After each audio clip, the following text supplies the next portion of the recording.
Good afternoon, everyone. You're watching the Mayday Network. I'm Michelle Kinney. I'm here with my friend, my co-host, Julie Roginsky.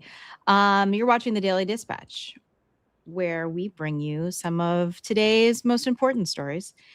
And one of those stories today, actually, it happened yesterday. There's a whistleblower who worked for ICE who came forward and testified before Congress yesterday, alleging that ICE, well, as we know already, right? ICE had how many months of training was it? 5, 6 months, something like that, which they rolled back to. Yeah. Is it even longer than that? No. Yeah, well, which they rolled back to 47 days to kiss up to Donald Trump because he's the 47th president of the United States. The fact that those words are even coming out of my mouth, I just truly can't believe it. But here we are. And this whistleblower has come forward to say, basically, it's worse than we think, that they're being instructed, if not pushed, to violate the Constitution. We have some clips from the hearing yesterday, but Julie, I want to get your thoughts before we play those. I mean, none of this surprises me. ICE has, as we've documented over the course of the last few months, has recruited purposely among white supremacists and neo-Nazis. It uses memes that mean nothing to those of us who are not steeped in white supremacist and Nazi culture, but certainly mean a lot to people who are familiar with it. And this is consistent. This is something that they do on purpose. They are trying to recruit the losers who would never make it in real law enforcement to go and be part of Trump's private army. This is something that the Department of Homeland Security is doing. That is something that Kristi Noem is doing. That is something that her boyfriend / aide, Corey Lewandowski, is doing. They are doing this on purpose. And that results in a whole bunch of losers, because anybody who has any self-respect and is not just somebody who is angry and bitter and wants to be armed and have the state give them weapons would not be joining ICE. They would not be pulling over people based on, it can't be skin color now. I don't want to get Brett Kavanaugh upset, but it would be on something that would make them believe that they might not be here legally. Gee, I wonder what that could possibly be, Michelle. Right. They're not pulling you over. Right. Which we've seen, by the way. We've seen and heard clips from people who are being pulled over or accosted by ICE, asking why, and have asked, why are you stopping me? Well, are you American? Where are you from? Where are you born? He's like, why does it matter? And he's like, well, your accent's funny.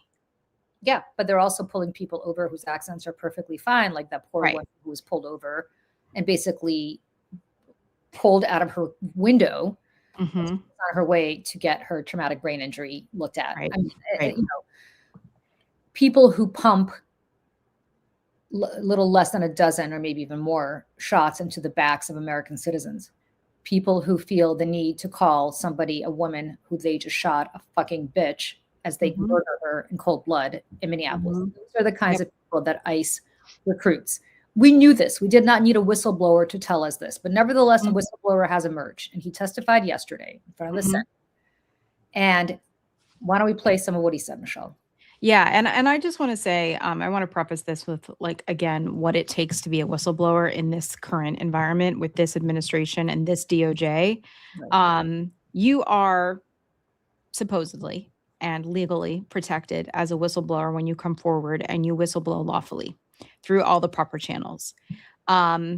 As we've learned with previous whistleblowers who have come out against this administration and called out the illegal things that they're doing, not just with DHS, but with DOJ and several other things, the surveillance, the harassment, this administration does not take any of this. And there's retribution. And so for anybody to come forward, especially someone like this, to call out their most egregious and illegal and controversial acts is so brave, putting himself, his family, his loved ones at risk. So I just want to commend this guy for coming forward when it's the hardest. His name's Ryan Schwank, and here's his opening statement. Thank you, Senator. Thank you, Senator Blumenthal, Representative Garcia, members of the committee. My name is Ryan Schwank. I swore an oath to uphold the Constitution. When I joined ICE on August 1st, 2021, as an assistant chief counsel, I followed that oath for 4.5 years, working side by side with ICE officers.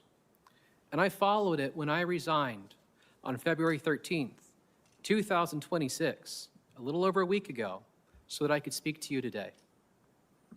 I am here because I am duty-bound to report the legally required training program at the ICE Academy is deficient, defective, and broken. 5 months ago, I was asked to teach the law to new cadets at the ICE Academy in Glencoe, Georgia, where ICE is training its new, inexperienced recruits. I volunteered, those without law enforcement training, I volunteered to take on this assignment based on my experience in law enforcement oversight, including at the state and local level prior to my work with ICE. On my first day, I received secretive orders to teach new cadets to violate the Constitution by entering homes without a judicial warrant. For the last 5 months, I watched ICE dismantle the training program, cutting 240 hours of vital classes from a 584-hour program. Classes that teach the Constitution, our legal system, firearms training, the use of force, lawful arrests, proper detention, and the limits of officers' authority.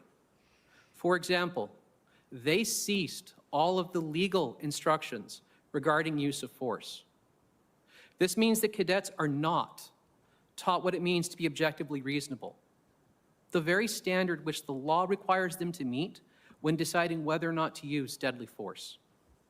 Our jobs as instructors are to teach them so well that they can make split-second decisions about what they can and cannot do in life or death situations.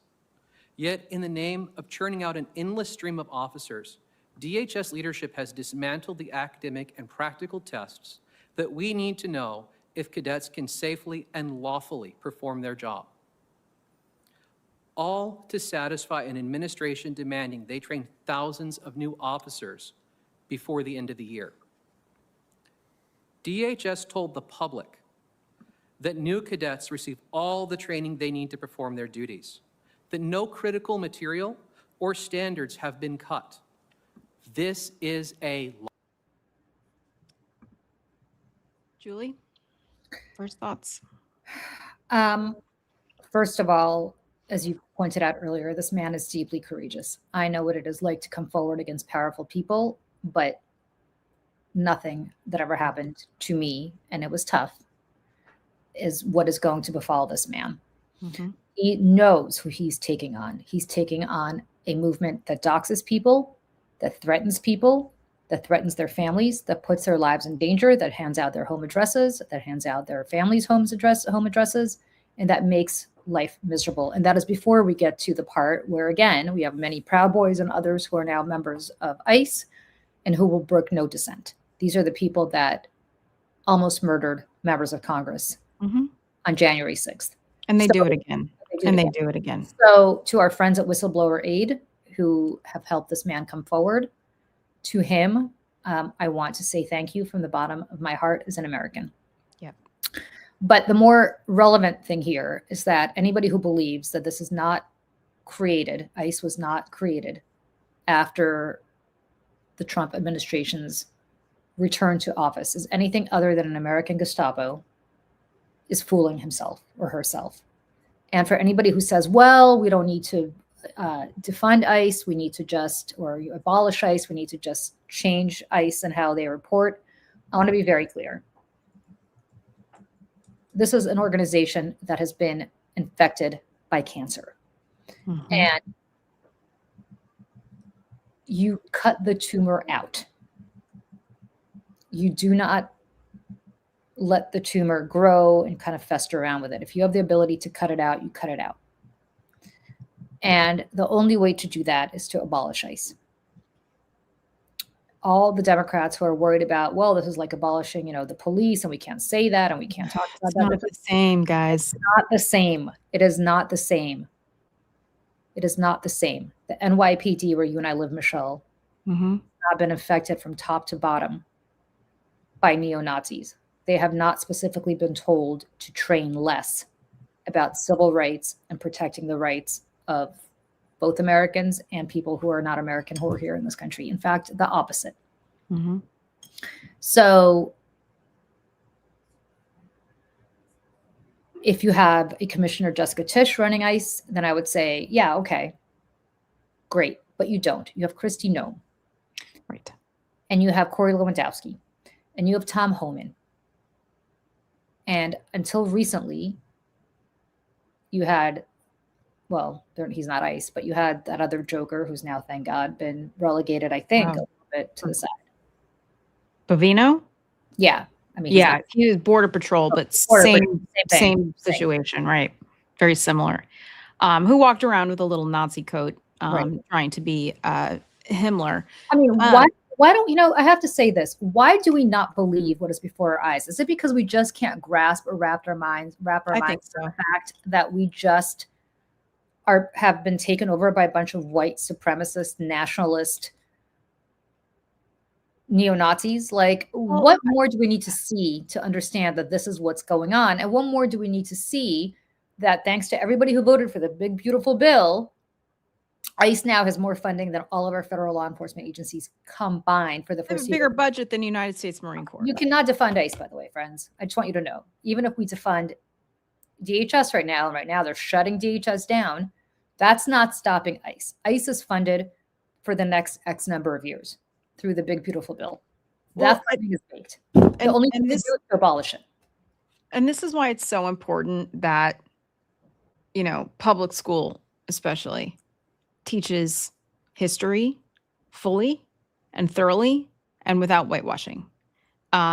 Because what we are taught as kids is, yes, these terrible things happened, but it wasn't that bad. I mean, truly. I mean, we're told, oh, it was bad. We had Trail of Tears and, you know, slavery and, you know, civil rights, all these things, Jim Crow, bad, bad, bad. But we're never really told the human stories of these American atrocities. We're never really told in a truthful light that the people who were carrying these things out or went about them or supported them or enabled them or just stayed silent were just people like you and me. And I think that we have a tendency to sort of create these cartoonish sort of boogeymen as the people who do these things throughout history, but they're not. And I have to wonder if that plays a part here in the American disbelief that this is happening, the American disbelief that we could allow something like this to happen. And I think that really is also reflected in the fact that, and yes, I know it's winter, but like where is everybody? Where is everybody? I think that the shining example of what is required day in, day out, look no further than the people of Minneapolis, who have shown up not just for themselves and their neighbors, but for this country. And they continue to every single day because, again, our media is failing us in telling the story of what is going on there. Like, it is not much better than it was 3-4 weeks ago. So I think people are distracted. I think people are struggling. People can't be bothered. And it's a classic tale of, well, it's not happening to me. It's not happening to me. What do I care? These people are criminals. These people are illegal. I would argue the majority of people in this country really don't know the granular truth of what's happening here. And I don't know what it's going to take for people to wake up and realize that, babes, you're next. Yeah. And I have to say this. I wrote a column the other day about a nurse who was Austrian back during World War II. She came to nursing late. She was 39 when she became a nurse. Mm-hmm. She came from a town in Austria. Hitler came to power. The Anschluss happened in 1938. All of a sudden, she was a member of the Third Reich. And during the war, she was sent to Poland, as people were, right, to help with the war effort on the German side. While she was in Poland, she treated 2 people who had typhus, who were from Auschwitz. I don't know exactly how they ended up being treated by her and why they were outside of Auschwitz to be treated, but nevertheless, in their delirium while they had typhus, they talked about what happened at Auschwitz.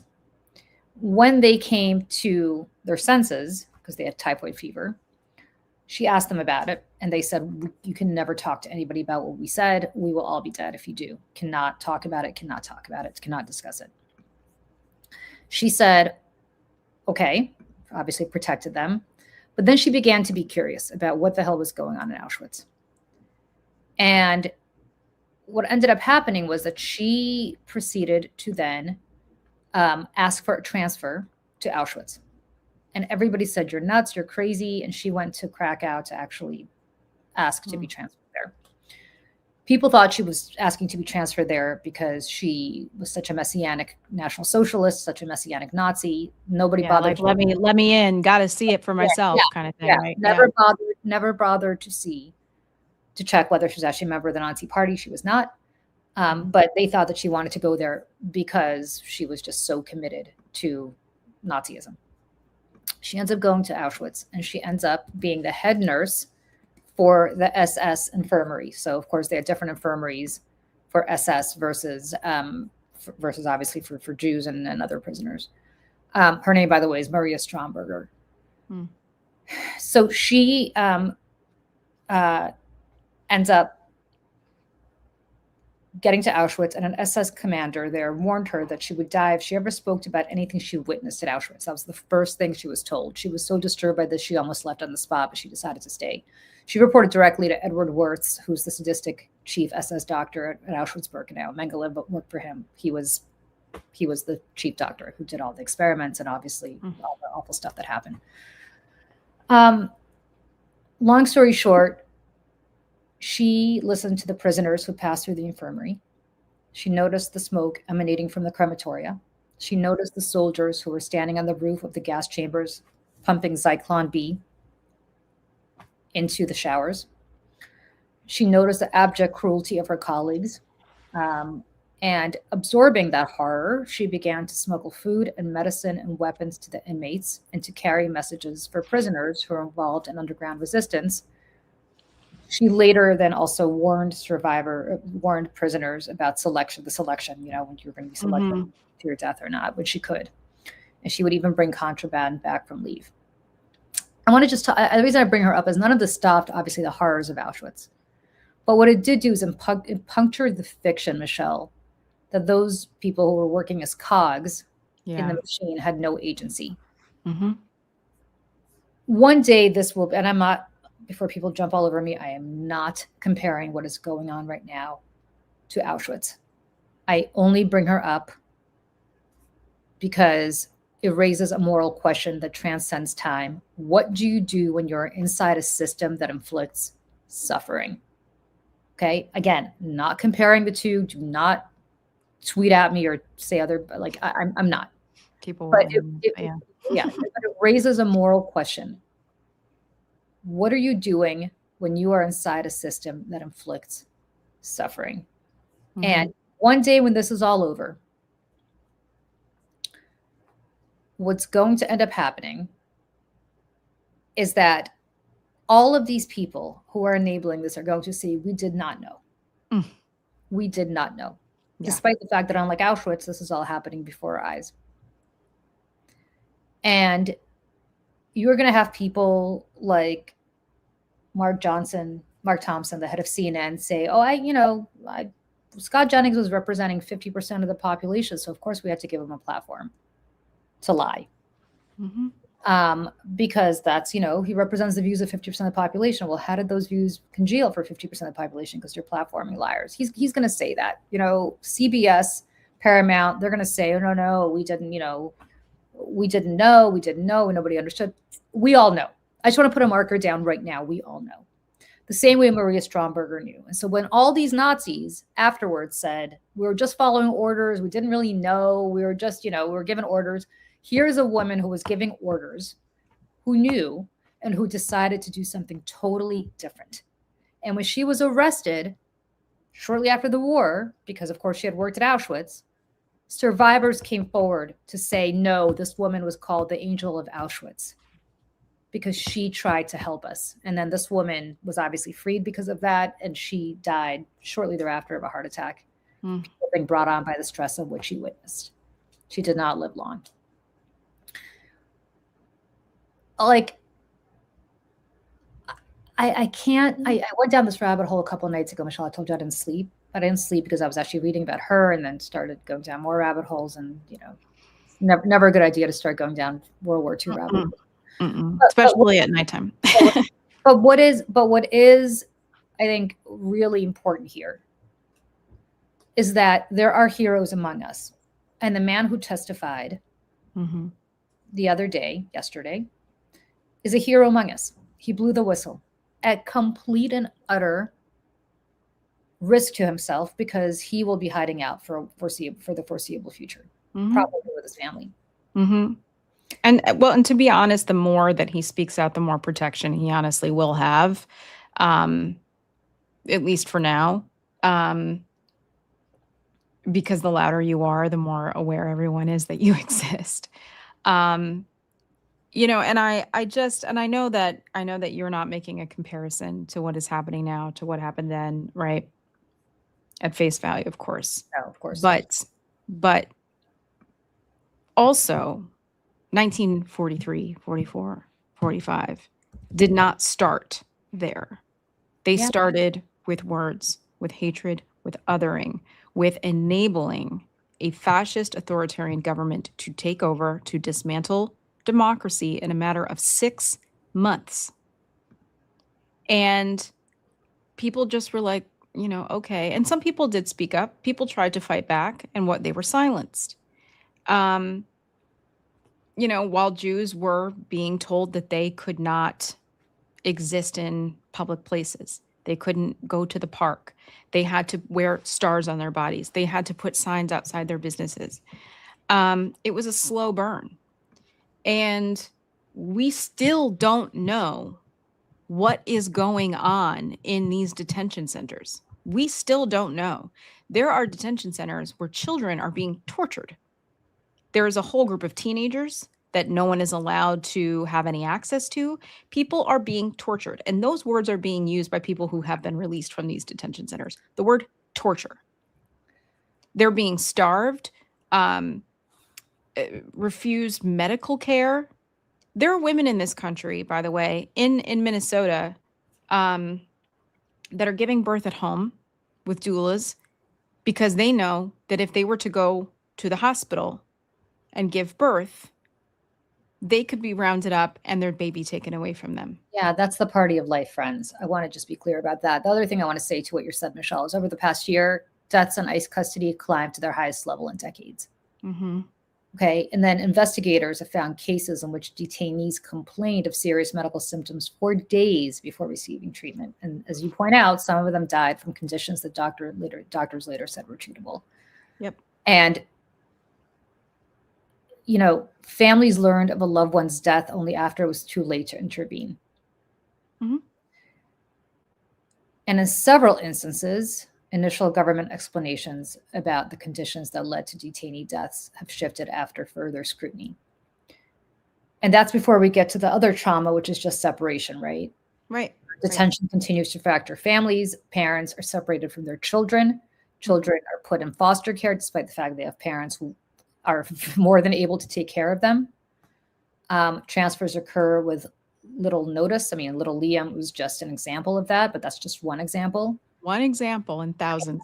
I can't stop thinking about that story from last summer about that Russian couple that fled here because they protested the Ukraine war. This is the fourth anniversary of that. Right, which is started 4 years today. Yeah, today. And they were about to be sent back, in which case they would be arrested. And the parents had a meltdown at JFK Airport. So the parents were in Delaney Hall while their son, Max, who was, I believe, 8 at the time, was put into foster care. And I cannot stop thinking about that story. Well, I think, Julie, you see yourself, course. right? I mean, Julie is a refugee from the Soviet Union, a Jewish refugee in the early 80s, came to the United States, not knowing the language, not knowing, it was just a foreign place to you. And I'm sure in so many ways it triggers a lot of those memories, Well, I mean, understandandably so. all you have is your parents in that situation. 'Cause you Right, don't- right. And when they're, I mean, I can't. No, it's yeah. the worst of what. But I of say us. this, yeah. So at Alligator Alcatraz in Florida, hundreds of detainees disappeared from the ICE online locator system. Where are they? Where are they? We don't know. Some of them have shown up, later in Venezuela and places like that, but their families don't know. Mhm. There's a story in one of the New Jersey papers on Sunday, I believe, about a woman who voted for Trump 3 times. She thought that he was going to come for the worst of the worst. He came for her husband. Her husband is now in detention, and she has not seen him, and they're going broke trying to spring him. And I want to say FAFO to her, except that I actually feel sorry for her because she believed this shit. She believed. Right. And then that's the thing. It's like, I have empathy as a human being, but at the same time, I'm just like, what? Like, where, what? Where have you been? It's very hard to watch these people FA and FO, right? And a lot of people are in that finding out phase, especially a lot of like Cuban voters who voted for Trump, Latino voters who voted for Trump, thinking this isn't going to be me. I mean, they are arresting United States citizens as well. That's another part. And like, they're saying, we're detaining you all of us. to expedite your process. It's going to be all of us, friends.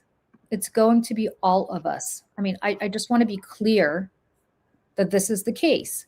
And this brings us back to this ICE whistleblower, every American detention center today, there are nurses who decide whether to escalate a complaint or send a detainee back to the dorm.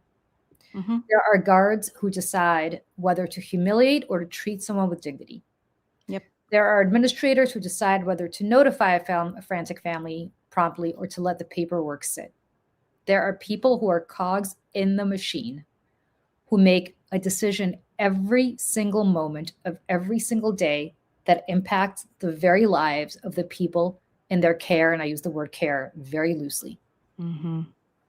And I bet you, Michelle, that most of these people likely see themselves as professionals doing difficult jobs in a really contentious policy space. Right. They're like, well, what am I going to do here? Yeah. But they also choose to work in a system that exerts pressure, that rewards compliance and makes it easier to look away.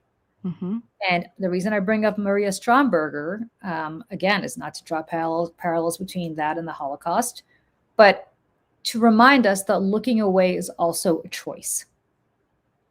That when a detainee dies of untreated illness, when a mother is separated from her child, when a man's name disappears from a public database and his family panics because they have no idea where that man is, these are not abstract policy debates. There are moments that hinge on individual decisions made inside institutions. There's a couple more clips here that I'd like to show. This one is from Congressman Garcia, and he talks about the Fourth Amendment, which is another right in our Constitution that is currently under assault. As we look here today, ICE agents have been ordered to disregard the Constitution and to violate the rights of American citizens and immigrants in this country. And we all understand why the Fourth Amendment is so important and why the Constitution is also so clear. Now, when you look at the Fourth Amendment, the right of the people to be secure in their persons, houses, papers, and effects against unreasonable searches and seizures shall not be violated. And no warrants shall issue, but upon probable cause supported by oath or affirmation, and particularly describing the place to be searched and the persons or things to be seized. Now, what's the most important here is the amendment specifies people, not just United States citizens, but all people for a specific reason. And that's been so important to our founders, to the Constitution, and for so many of us, that all people are protected. Now, Donald Trump cannot legally send his private police force to smash down your door and take you away, or to enter your house without a legal warrant. Right now, the Trump administration is trying to take away that right. Instead of getting a warrant approved by an independent judge, under his worldview, he believes it's his right to go into any house in any city and do what he pleases. ICE wants to write its own permission slip without a judge to break down your door and to violate your rights. And this should terrify everyone.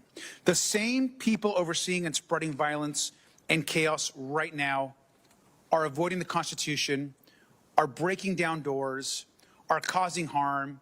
And in some cases, even back in my home state of California, we've seen video footage of agents going to homes without warrants and terrorizing communities. Now, oversight, of course, is critical, and the administration knows that they are being watched carefully.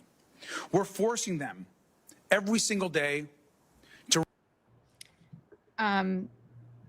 And just to point out here too, like in terms of the warrants, you know, they've been told you need warrants, and their answer to this has been, well, you can't get all those warrants. That's a whole lot of warrants. Like, that seems like a lot of time and resources. So we're just not going to do that. I'm paraphrasing here, but that was their answer.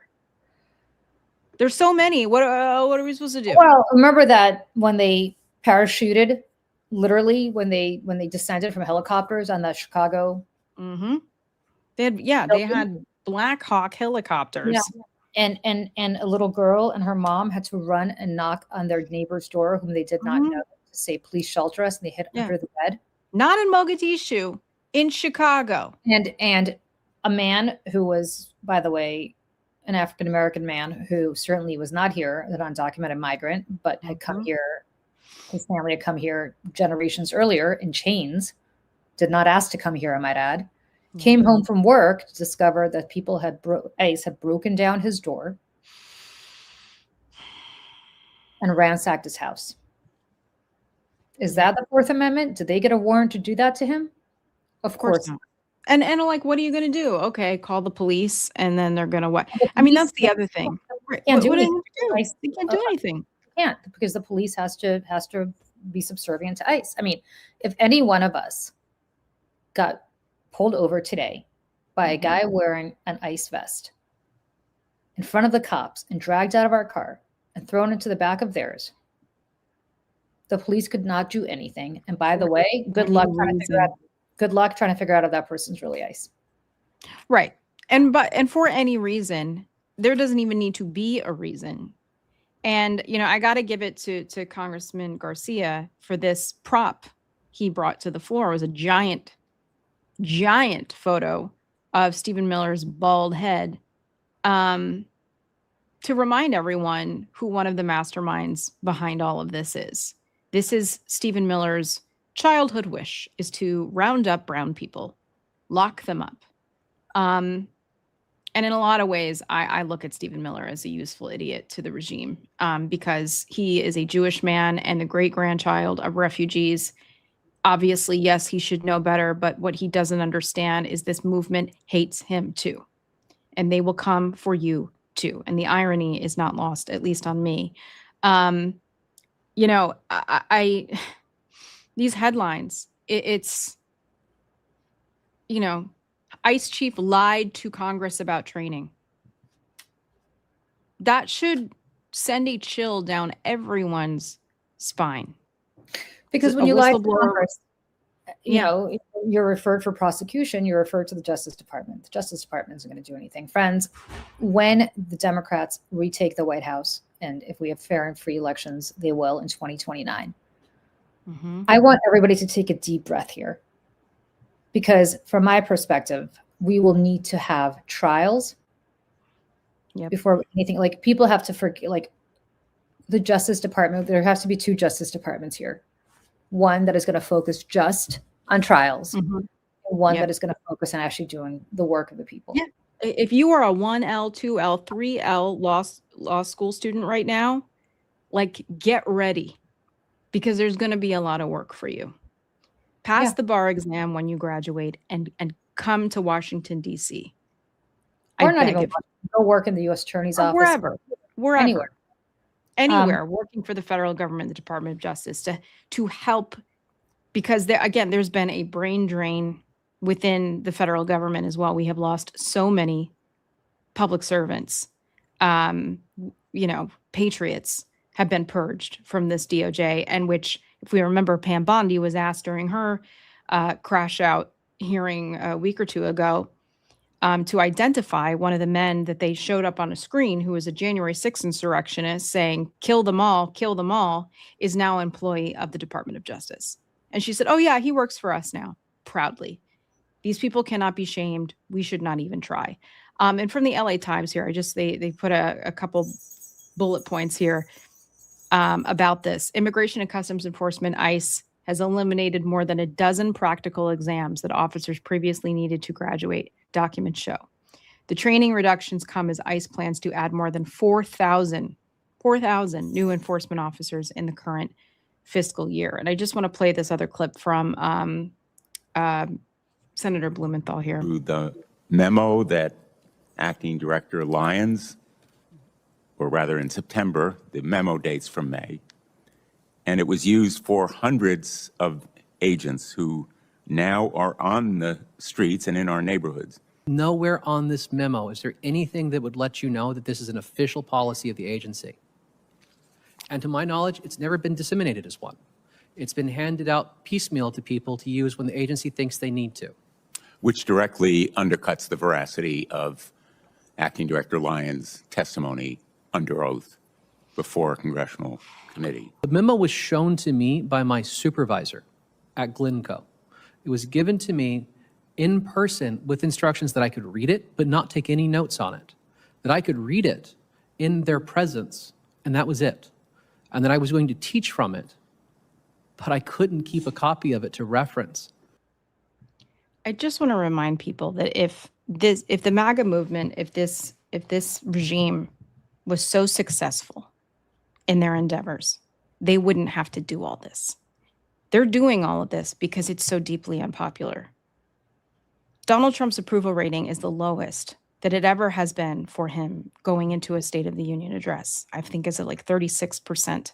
The majority of Americans are disapproving of the tariffs, of ICE tactics, and so they're doubling and tripling down here. And I just want to say again, and Julie mentioned this at the top of the show, this whistleblower, Ryan Schwank, is his bravery is enabled by an organization called Whistleblower Aid. Some of the people that were sitting behind him, I know them. I know them personally. They are incredible people who have done amazing work, who have been whistleblowers themselves. And that is why they dedicate their time, their resources to Whistleblower Aid, because they know what it's like. These are amazing people. And, you know, I have been through some things with them myself, and they are just incredible people. I actually texted a couple of them this morning after watching these clips, thanking them for the work that they do. So I know that people are asking for your money all the time, but I cannot think of anywhere of a 501c3, other than Julie's, of course, that deserves your money, whether it's $5 or whatever, because your money is helping these people get through this very, very difficult and brave, courageous act of blowing the whistle on this administration. So you can support Whistleblower Aid if you're listening and not looking at the screen. It's whistleblower.aid.org, and you can read all about them and donate to their organization and help more whistleblowers like Ryan to come forward in the years to come. Yeah. Yeah. All right, friends. We just wanted to bring this to you because of everything that's been happening. There's just a lot. It's easy to miss things. And quite frankly, I didn't read about this until late last night, early this morning, because Julie and I were both busy yesterday as well. But going into this evening, I just some programming notes here. Julie and I are going to do some live coverage tonight of the State of the Union. I know it's like grown. What's the orange man going to say? Incredibly dangerous, crazy things, I'm sure. He's probably going to speak for way too long.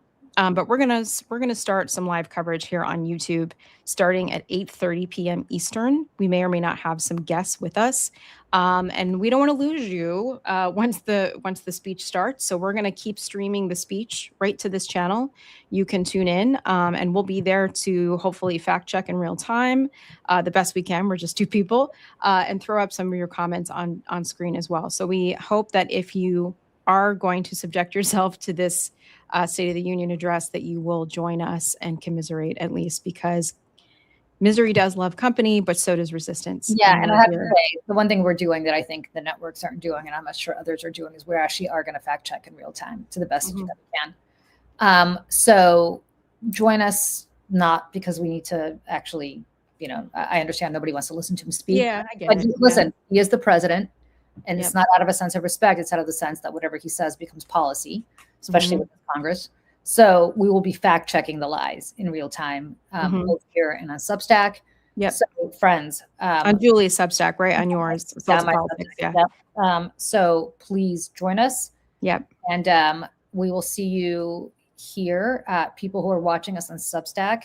If you want to see the fact checking in real time, please follow us on Mayday, the Mayday Network, on YouTube. So please go over there and join us on Mayday stream on YouTube, because that's where it's going to be happening. We can't obviously be in two places at the same time. So we're going to be fact checking here.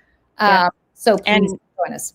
Please join us. And also, just a short little plug here. We also have our Mayday podcast, which is our flagship podcast here at the Mayday Network. And our most recent guest, Colonel Briefram, was an incredible guest that we had. I watched back all the clips backwards and forwards. I mean, what an incredible conversation that we had with her. She is an openly transgender member of the military, and then she was fired, kicked out of the Space Force and Air Force, which she had served for over 20 years. And now she is running for Congress in Virginia's 11th Congressional District. So please go and check that out. It's both on our YouTube and on the Mayday podcast. So you can check that out and support her as well. So with that, Julie, we will say goodbye for now. As long as nothing crazy happens between now and 8:30, we'll see you back here at 8:30 p.m. Eastern, Julie and myself here on the Mayday Network. And we'll see y'all later. Bye, everybody. Bye.